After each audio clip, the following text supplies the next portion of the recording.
ಮುಮುಕ್ಷುಗಳ ಹಿತಚಿಂತಕರಾಗಿರುವ ನಿಜಗುಣ ಶಿವಯೋಗಿಗಳು ವಿರಚಿಸಲ್ಪಟ್ಟಂತಹ ಒಂದು ವಿಷಯವನ್ನ ನೀತಿ ಕ್ರಿಯಾಚರ್ಯ ಸ್ಥಳದಲ್ಲಿ ಬರತಕ್ಕಂಥ ಒಂದು ಚಿಂತನೆಗಾಗಿ ವಿಷಯವನ್ನ ಇಟ್ಟುಕೊಂಡಿದ್ದಾರೆ.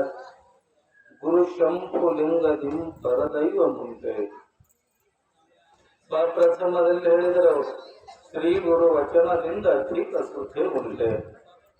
ಆ ಸದ್ಗುರುನಾಥನ ವಚನಕ್ಕಿಂತಲೂ ಶ್ರೇಷ್ಠವಾದಂಥದ್ದು ಯಾವುದರ ಏನು ಅಂತಂದ್ರೆ ಇಲ್ಲವೇ ಇಲ್ಲ ಅಂತೇಳಿ. ಈಗೇನ್ ಹೇಳಕತ್ತಾರ, ಗುರು ಶಂಭು ಲಿಂಗದಿಂ ಪರದೈವ ಮುಂದೆ. ಗುರು ಅಂದ್ರ ಸದ್ಗುರುನಾಥ, ಗು ಅಂದ್ರ ಅಜ್ಞಾನ, ರು ಅಂದ್ರ ಪ್ರಕಾಶ. ನಮ್ಮ ಅಜ್ಞಾನವನ್ನ ಕಳೆದು ಸುಜ್ಞಾನದ ಎಡೆಗೆ ನಮ್ಮ ನಿಜವಾದ ಸ್ವರೂಪವನ್ನ ತಿಳಿಸಿಕೊಡುವಂತಹ ಶಕ್ತಿ ಸಾಮರ್ಥ್ಯ ಯಾರಿಗಿರಿ ಅಂದ್ರ ಆ ಸದ್ಗುರುನಾಥನಿಗೆ ಮಾತ್ರ ಇರುವಂತದ್ದಾಗಿದೆ. ಗು ಅಂದ್ರ ಅಜ್ಞಾನ, ರು ಅಂದ್ರ ಪ್ರಕಾಶ. ನಮ್ಮ ಅಜ್ಞಾನದ ಕತ್ತಲೆಯನ್ನ ಹೋಗಲಾಡಿಸಿ ನಾವೇನ್ ಮಾಡೇವಂದ್ರ ಸಂಸಾರ ಸಾಗರದಲ್ಲಿ ಮುಳುಗಿದ ಜೀವಿಗಳಿಗೆವಲ್ಲ, ಆ ಸಂಸಾರದ ಸಾಗರದಿಂದ ದಾಟುವ, ಆ ಸಂಸಾರದಿಂದ ಎತ್ತುವ ಈ ಭವಸಾಗರವನ್ನ ದಾಟಿಸುವ ಶಕ್ತಿ ಸಾಮರ್ಥ್ಯ ಯಾರಿಗಿದೆ ಅಂದ್ರ ಆ ಸದ್ಗುರುನಾಥನಿಗೆ ಮಾತ್ರ ಇದೆ. ಅದಕ್ಕ ಗುರು ಶಂಭು ಲಿಂಗದಿಂ ಪರದೈವ ಮುಂದೆ ಇರುವುದೇನು? ಆ ಸದ್ಗುರುನಾಥರು ಅಂತಂದ್ರ ಶ್ರೋತ್ರಿಯತ್ವ ಬ್ರಹ್ಮನಿಷ್ಠತ್ವ ಯಾರಲ್ಲಿದೆಯಲ್ಲ, ಆ ಸದ್ಗುರುನಾಥ ಏನ್ ಮಾಡ್ತಾನ, ನಮ್ಮ ಮಾಡಿದ ಅನಂತ ಜನ್ಮದಲ್ಲಿರತಕ್ಕಂಥ ಪಾಪವನ್ನ ಕಳೆಯುವ ಸಾಮರ್ಥ್ಯ ಯಾರಿಗಿದೆ ಅಂದ್ರೆ ಆ ಸದ್ಗುರುನಾಥನಿಗಿದೆ. ಶಂ ಅಂದ್ರ ಸುಖ, ಶಂ ಅಂದ್ರ ಒಳಗು ಹೊರಗು, ಸುಖವನ್ನ ಕೊಡುವ ಶಕ್ತಿ ಸಾಮರ್ಥ್ಯ ಯಾರಲ್ಲಿದೆ ಅಂದ್ರ ಸದ್ಗುರುನಾಥನಲ್ಲಿದೆ. ಹೂ ಅಂದ್ರ ಒಳಗು ಹೊರಗು. ನಮಗೆಲ್ಲರಿಗೂ ಏನ್ ಬೇಕಾಗಿದೆ ಅಂತಂದ್ರ ನಿಜವಾದ ಸುಖ ಬೇಕಾಗಿದ್ದಲ್ಲ. ಯಾರಾದರೂ ಹೋಗಿ ಯಪ್ಪ ನನಗ ದುಃಖ ಬೇಕಂತೇಳಿ ಮಾರುತೇಶ್ವರಿಗಾಗಲಿ, ಪೂರ್ಣಾನಂದೇಶ್ವರರಿಗಾಗಲಿ, ಶ್ರದ್ಧಾನಂದೇಶ್ವರರಿಗಾಗಲಿ ಜಗನ್ಮಾತೆ ಹತ್ತಿರ ಹೋಗಿ, ಏ ಜಗನ್ಮಾತೆ ನನಗ ದುಃಖವನ್ನ ಕೊಡುವಂತ ಪುರಾತನ ಬೇಡ್ಕೊಂಡೇವೆ. ಎಲ್ಲರೂ ಸುಖವನ್ನ ಬಯಸೇವಲ್ಲದೆ ಕಷ್ಟವನ್ನ ಯಾರು ಬಯಸಿಲ್ಲ. ಅಂತ ನಿಜವಾದ ಸುಖವನ್ನ ಕೊಡುವ ಸಾಮರ್ಥ್ಯ ಯಾರಲ್ಲಿ ಐತಂದ್ರೆ ಆ ಸದ್ಗುರುನಾಥನಲ್ಲಿದೆ. ಅದಕ್ಕ ಶ್ರೀ ಗುರು ಶಂಭು ಲಿಂಗದಿಂ ಪರದೈವ ಮುಂದೆ.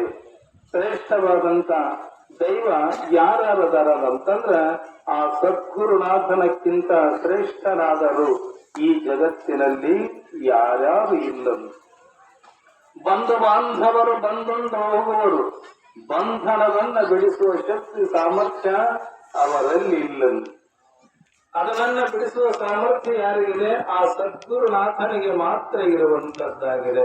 ಅದಕ್ಕೆ ನಾವು ಏನ್ ಮಾಡ್ಬೇಕಂದ್ರ ಆ ಸದ್ಗುರುನಾಥನ ಉಪದೇಶಾಮೃತವನ್ನ ಪಡೆಕೊಂಡು ಆ ಸದ್ಗುರುಗಳು ಹೇಳಿದ ಆ ನೀತಿ ಮಾರ್ಗದಲ್ಲಿ ನೀತಿಯಿಂದ ಧರ್ಮದಿಂದ ನಾವು ನಡೆದಿದ್ದಾಗ ಈ ಭವಸಾಗರದಿಂದ ದಾಟಲಿಕ್ಕಾಗ್ತದಂತ. ಇಲ್ಲಿಕಂದ್ರೆ ಇಲ್ಲೇ ಹುಟ್ಟೋದು ಸಾವುದು. ಪುನರಪಿ ಜನನಂ ಪುನರಪಿ ಮರಣಂ, ಪುನರಪಿ ಜನನಿ ಜಠರೇ ಶೇನೆ ಈಗ ಸಂಸಾರೆ ಕಲು ದುಸ್ತಾರೆ ಕೃಪಯಾ ಪಾಗಿ ಪಾಗಿ ಮುರಾರಿ ಭಜ ಗೋವಿಂದಂ ಭಜ ಗೋವಿಂದಂ ಮೂಟ ಮತೆ ಅಂತ ಹೇಳ್ಯಾರಲ್ಲ ಆ ಸದ್ಗುರುನಾಥ. ಆ ಭವಸಾಗರದಿಂದ ಎತ್ತುವಂತ ಸಾಮರ್ಥ್ಯ ಆ ಸದ್ಗುರುವಿಗಿದೆ. ಅದಕ್ಕ ಗುರು ಶಂಭು ಲಿಂಗದಿಂ ಪರದೈವ ಮುಂದೆ ಐತೇನಪ್ಪ ಅಂತ ಪ್ರಶ್ನೆ ಮಾಡ್ಯಾರ. ಯಾವುದು ಇಲ್ಲ. ನಮ್ಮ ಸಿರಿಯಾಗಲಿ, ಸಂಪತ್ತಾಗಲಿ, ಬಂಧು ಆಗಲಿ, ಬಳಗದವರಾಗಲಿ ನಮ್ಮ ಬಂಧನವನ್ನ ಬಿಡಿಸಲರಿಯರು. ಅದಕ್ಕೆ ಒಬ್ಬ ಶಿಷ್ಯ ಸದ್ಗುರುನಾಥರ ಹತ್ತಿರ ಹೋಗಿ ಏನ್ ಮಾಡಿದ ಅಂದ್ರೆ ಗುರು ಸೇವೆಯನ್ನ ಮಾಡಿ, ಆ ಗುರುವಿನ ಅಂಗ ಸ್ಥಾನ ಸದ್ಭಾವ ಸೇವೆಯನ್ನ ಮಾಡಿ ಶಿಷ್ಯ ಬಸವಗಳನ್ನ ಕಾಯ್ತಿದ್ದ. ಅವಾಗ ಸದ್ಗುರುನಾಥರು ಪರೀಕ್ಷೆ ಮಾಡ್ತಾರ. ಯಾವ ಹೊತ್ತಿನಲ್ಲಿ ಹೆಂಗ ಪರೀಕ್ಷೆ ಮಾಡ್ತಾರೋ ಗೊತ್ತಿಲ್ಲ. ಈಗ ನಾವು ಬಂಗಾರ ಖರೀದಿ ಮಾಡಕ್ ಹೋದಾಗ ಆಭರಣಗಳನ್ನ ತಗೊಂಡ್ಬರ್ತೇವಲ್ಲ, ಪತ್ತಾರ ಏನ್ ಮಾಡ್ತಾನಂದ್ರ ತಾನೇ ಕೊಟ್ಟಿರುವ ಬಂಗಾರ ನಾವು ಮುತ್ತಾಗಲಿ ರತ್ನ ಆಗಲಿ ಕೊರಳಲಿರುವ ಮಾಲೆ ಹಾರಗಳಾಗಲಿ ಅವ್ ನಾವು ಹೋಗಿ ಮಾರಾಕ್ ಬಂದ್ವಿ ಅಂತ ಏನ್ ಮಾಡ್ತಾನಂದ್ರ ಒಲಿಗಲ್ಲಿ ಹಚ್ಚಿ ತಿಕ್ತಾನ. ಯಾಕವ ತಿಕ್ತಾನಂದ್ರ ಏನು ಡೂಪ್ಲಿಕೇಟ್ ಐತೋ ಬಂಗಾರ, ಏನು ಒರಿಜಿನಲ್ ಐತೋ ಬಂಗಾರ ಅಂತೆ ತಾನ ಕೊಡ್ತಾನೆ. ಕರೆ ಕೊಟ್ಟರೋ ಅದನ್ನ ಪರೀಕ್ಷೆ ಮಾಡ್ತಾನಲ್ಲ, ಹಾಗೆ ಆ ಸದ್ಗುರುನಾಥನು ನಮ್ಮನ್ನು ಯಾವ ಹೊತ್ತಿನಲ್ಲಿ ಪರೀಕ್ಷೆ ಮಾಡ್ತಾನೋ ಗೊತ್ತಿಲ್ಲ. ಅವ ಶಿಷ್ಯ ಏನ್ ಮಾಡಿದ, ಸದ್ಗುರುನಾಥರ ಹತ್ತಿರ ಹೋಗಿ ಯಪ್ಪ ನನ್ನ ನಿಜವಾದ ಸ್ವರೂಪವನ್ನ ನಾ ತಿಳ್ಕೊಂಡು ಧನ್ಯನಾಗಬೇಕು ಅಂತಂದ. ಹೌದಪ್ಪ ಬಾ, ನೀನೇನ್ ಮಾಡು, ಊರಲ್ಲಿ ಹೋಗಿ ಭಿಕ್ಷೆಯನ್ನ ತಗೊಂಬರಬೇಕು. ಭಿಕ್ಷಾ ಪಾತ್ರೆಯನ್ನ ಹಿಡ್ಕೊಂಡು ಹೋಗಿ ಅವಟಿ ಭಿಕ್ಷಾಂದೇ ಅನ್ನಬೇಕು. ಅವಾಗ ಆ ಭಿಕ್ಷೆಯನ್ನ ಬಿಡಿದ್ದನ್ನ ನನ್ನ ಮುಂದೆ ತಂದಿಡಬೇಕು.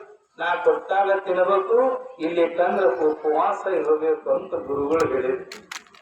ಅವಾಗ ಶಿಷ್ಯ ಆಯ್ತು ಸದ್ಗುರುನಾಥನೇ ಅಂತೇಳಿ ಶಿರವನ್ನ ಬಾಗಿಸಿ ಕರಗಳನ್ನ ಜೋಡಿಸಿ ಆತು ಸದ್ಗುರುನಾಥನೇ ನೀ ಹೇಳಿದಂತೆ ನಾ ಮಾಡ್ತೇನಂತೇಳಿ ವಿಚಾರ ಮಾಡಿ ಅವಾಗ ಸದ್ಗುರುನಾಥರಂದ್ರು, ನೋಡಪ್ಪ ನೀನು ಊಟ ಮಾಡಿ ಏನು ಮಾಡ್ತೀಯೇನೋ ಅಂತ ಕೇಳಿಲ್ಲ, ನೀನು ತಂದಿರುವ ಆ ಭಿಕ್ಷೆಯನ್ನ ನೀ ತಿನ್ನು ಅಂತ ಕೊಡ್ಲಿಲ್ಲ. ಅವಾಗ ಸುಮ್ಮ ಇದ್ದಾಗ ಮತ್ತೊಂದು ಸಲ ಭಿಕ್ಷೆಗಾಗಿ ಊರೊಳಗೆ ಹೋಗಿ ತಗೊಂಡು ಬಂದು ಜೀವನ ಮಾಡ್ತಿದ್ದ.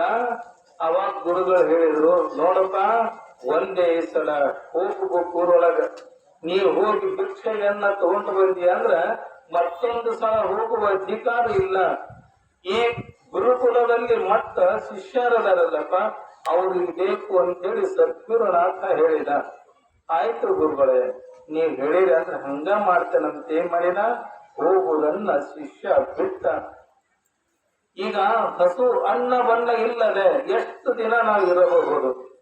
ಹಸುವೆ ನೀರಡಿಕೆ ಆ ಕೃಷಿಗಳು ನಮಗಾಗ್ತವಲ್ಲ, ಅನ್ನದಿಂದ ಹುಟ್ಟಿರುವ ಈ ಶರೀರ ಅನ್ನ ಹಾಕಿದರೆ ಹಿಗ್ಗುವ ತಿತ್ತಿ, ಹಾಕದಿದ್ದರೆ ಕುಗ್ಗುವ ತಿತ್ತಿ.